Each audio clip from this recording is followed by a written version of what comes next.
বেশি চালাকি করতে গিয়ে, ইতিহাস নিয়ে খেলতে গিয়ে সরকারের হাত পুড়ে যাচ্ছে। সরকার নিজেই নিজের ফাঁদে পা দিচ্ছে। বিশেষ করে জামায়াত ইসলামী এবং জাতীয় নাগরিক পার্টি বা এনসিপি কে খুশি করতে গিয়ে সরকার যে ইতিহাসের খোল নলচে পাল্টে দেওয়ার চেষ্টা করছে অব্যাহতভাবে, তাতে সরকার নিজেই নিজের ফাঁদে পা দিচ্ছে। এটি এখন সব জায়গায় মানে সর্বজন স্বীকৃত। ইতিহাসবিদদের কেউ কেউ বলছেন সরকার স্রেফ ফাজলামো শুরু করেছে, স্রেফ ফাজলামো, তারা এই শব্দ ব্যবহার করছেন। আমি তাদের প্রসঙ্গে আসবো, তার আগে জামায়াতে ইসলামী প্রসঙ্গে আমাদের মুক্তিযুদ্ধ বিষয়ক উপদেষ্টা বীর প্রতীক, অবশ্যই তার সম্বন্ধে শ্রদ্ধা রেখেই কথা বলতে হয়, যদিও মুক্তিযোদ্ধারা সবসময় মুক্তিযোদ্ধা থাকেন না, আমার একটু মনে করিয়ে দিই। যাই হোক, মুক্তিযোদ্ধা বা উপদেষ্টা ফারুকী আজম জামাত সম্পর্কে কি ধরনের ছেলে ভুলানো মন্তব্য করেছেন আন্তর্জাতিক গণমাধ্যম ডয়েচে ভেলেকে দেওয়া এক সাক্ষাৎকারে, সেটি একটু আপনাদের সামনে তুলে ধরি। যেহেতু জাতীয় মুক্তিযুদ্ধ কাউন্সিল কিংবা তাদের মাধ্যমে আইন মন্ত্রণালয় থেকে যে অধ্যাদেশটি জারি করা হলো মুক্তিযুদ্ধ এবং মুক্তিযোদ্ধার সংজ্ঞায়, সেখানে জামাত ইসলামী সম্পর্কে কি বলা হয়েছে আপনারা নিশ্চয়ই জানেন। জামাত ইসলামীকে পাকিস্তানি হানাদার বাহিনীর সহযোগী দোসর হিসেবে উল্লেখ করা হয়েছে।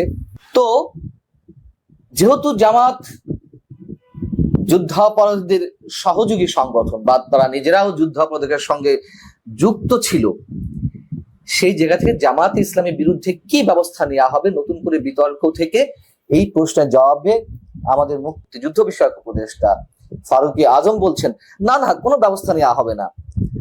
আমরা বলছি জামাত ছিল, এটা হিস্টোরিক্যাল এভিডেন্স। তো হিস্টোরিক্যাল এভিডেন্স এটা আমরা বদলাবো কিভাবে? যেহেতু বদলানো যাচ্ছে না, বদলানোর কোনো উপায় নেই, তাহলে সেই জামাত আবার রাজনীতি করে কিভাবে? সেই জামাত আবার নিবন্ধন ফিরে পায় কিভাবে? সেই জামাত আবার সবার আগে বর্তমান সরকারের যে কোনো আলোচনায় তাদেরকে গুরুত্ব দেওয়া হয় কেন? যখন ডয়েচে ভেলের পক্ষ থেকে পাল্টা সম্পূরক প্রশ্ন করা হলো যে কিন্তু তারপরও তারা বাংলাদেশে রাজনীতি করছে এবং এই কারণে এমন প্রশ্ন স্বাভাবিক কিনা যে সরকার কি ব্যবস্থা নেবে, ফারুকী আজম আমাদের মহান মুক্তিযোদ্ধা, তার প্রতি শ্রদ্ধা রেখেই বলতে হচ্ছে, তিনি কি মজাদার একটি উত্তর দিয়েছেন যে এটি তাদেরকে ব্যাখ্যা দিতে হবে, জামাতকে ব্যাখ্যা দিতে হবে, এবং তারা কেন রাজনীতি করছে, তারা তখন কি করেছিল, তাদের মতামত তো জনগণকে জানাতে হবে। তবে তারা সেই সময় পাকিস্তানিদের সহযোগী ছিল, ইটস ট্রু, এর দায়িত্ব তাদের নিতে হবে, এর দায় তাদের নিতে হবে। এটি তো মুক্তিযোদ্ধা বিষয়ক উপদেষ্টার মুখ থেকে শোনার কোনো প্রয়োজন নেই, আমাদের দায়িত্ব অবশ্যই তাদের। কিন্তু সরকার কি করবে এই বিষয়ে জানতে চাওয়া হয়েছে। কিন্তু কি সুন্দরভাবে ঘুরিয়ে পেঁচিয়ে তিনি কথা বলেননি, মানে সরাসরি বলেছেন দায় জামাতের। সরকার কেন সেই স্কোপ গুলো তাদেরকে দিচ্ছে, কেন প্রায়োরিটি দিচ্ছে, আমাদের আর কিছু বুঝতে বাকি নেই। যে এই সরকার যে জামাত নির্ভর সরকার, এই সরকার যে স্বাধীনতা বিরোধী যুদ্ধাপরাধী যারা রয়েছে তাদের সমর্থিত সরকার, এখন সেগুলো সব জায়গাতে উচ্চারিত হচ্ছে এবং সরকার সেটি বারবার প্রমাণ করে দিচ্ছে। জামাত সম্পর্কে তাদের বিন্দুমাত্র টু শব্দটি উচ্চারণের সাহস নেই। এই যে মাঝখানে যে ছাত্ররা কথিত বিপ্লবীরা অভ্যুত্থান ঘটেছে, বিপ্লব তো ঘটেনি, এই জন্য আমি কথিত বিপ্লবী বলছি নিঃসন্দেহে, এই কথিত বিপ্লবীরা মাঝে জামাতের বিরুদ্ধে হুঙ্কার ছাড়লো, তারা স্বাধীনতা প্রশ্নে মুক্তিযুদ্ধের প্রশ্নে জামাতের অবস্থান ক্লিয়ার করতে হবে, এগুলো যে স্রেফ নাটক সেগুলো আমরা তখনই বলেছিলাম। আবার পরবর্তীতে এসে এখন আর জামাত সম্পর্কে কোনো ধরনের কোনো মন্তব্য নেই, একেবারে স্পষ্ট সরকারের অধ্যাদেশে, সরকারের নির্বাহী আদেশ কিংবা আইনে যেই কথাগুলো এসেছে, এতে আর কি বিতর্ক থাকতে পারে যে জামাতের ভূমিকা কি ছিল ৭১-এ? তারপরে সরকার তাদেরকে ছাড়া চলতে পারছে না, চলতে পারবে না, এটাই বাস্তবতা।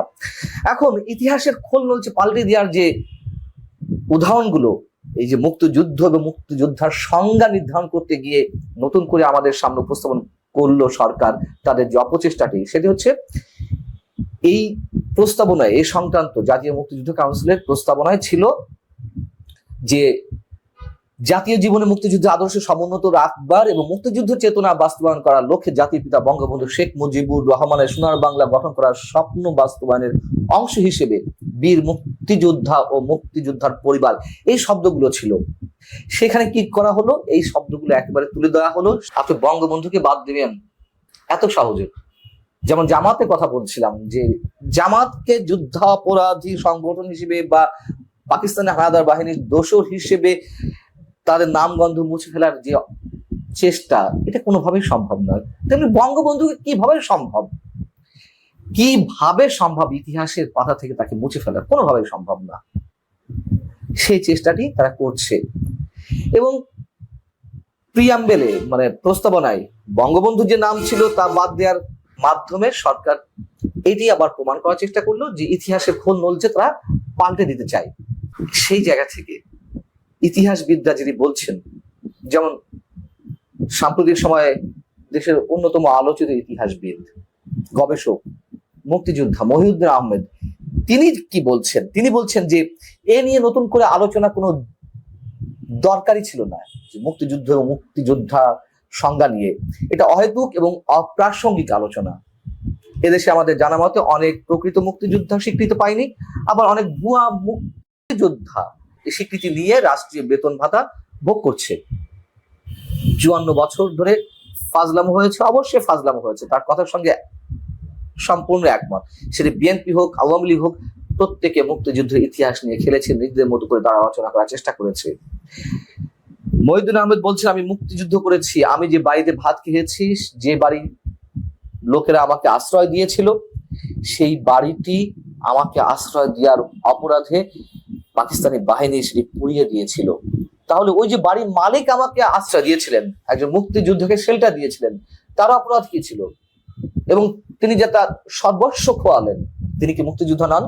ইত্যাদি ইত্যাদি কথা বলে মহিউদ্দিন আহমেদ বলছেন এই ব্যাপারগুলোর অবসান হওয়া দরকার, কিন্তু সেটা হচ্ছে না। নতুন করে ফাজলামো শুরু হয়েছে।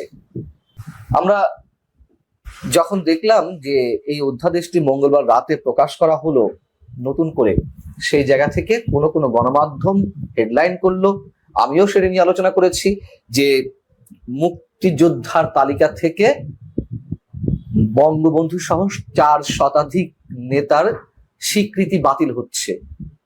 এই বিভ্রান্তি বা কিভাবে তৈরি হলো? সরকারের পক্ষ থেকে যে বলা হলো যেটি যারা করেছে, মিসলিড করেছে, ভুল সংবাদ পরিবেশন করেছে, এর দায় তাদেরকে নিতে হবে বা ভুল স্বীকার করতে হবে, ক্ষমা প্রার্থনা করতে হবে, ইত্যাদি ইত্যাদি নানান ধরনের মানে খুব বিপ্লবী কথাবার্তা বললো। ভালো কথা, ভুল হলে অবশ্যই ভুল স্বীকার করে নিতে হবে, অপতথ্য দিলে তার দায় যারা দিবে তাদের উপর বর্তায়। কিন্তু এই বিভ্রান্তিটা কে তৈরি করেছে? সরকারই তো এই বিভ্রান্তি তৈরি করেছে। নতুন সংজ্ঞায় যেটি বলা ছিল যে 1971 সালের 10 এপ্রিলে গঠিত মুজিবনগর সরকারের সদস্যরা বীর মুক্তিযোদ্ধা স্বীকৃত বলা আছে, কিন্তু মুজিবনগর সরকার গঠনে যারা সহযোগিতা করেছেন সব MNA বা MPA, জাতীয় প্রাদেশিক পরিষদের সদস্য এবং গণপরিষদের সদস্য যারা ছিল, তো এই দুই পরিষদ মিলে 71 মুক্তিযুদ্ধের আগে যে নির্বাচন হয়েছিল, 70 নির্বাচন, সেখানে 403 জনের মতন সব মিলিয়ে সদস্য ছিলেন MNA এবং MPA। তো তারা প্রবাসী সরকার বা মুজিবনগর সরকারের সঙ্গে বা গঠনের সঙ্গে জড়িত ছিলেন। তাদের সদস্য পদ মানে তারা মুক্তিযোদ্ধা হিসেবে তাদের স্বীকৃতি বাতিল হবে, তার মধ্যে তো বঙ্গবন্ধু তিনিও তো সেই পরিষদের সদস্য ছিলেন।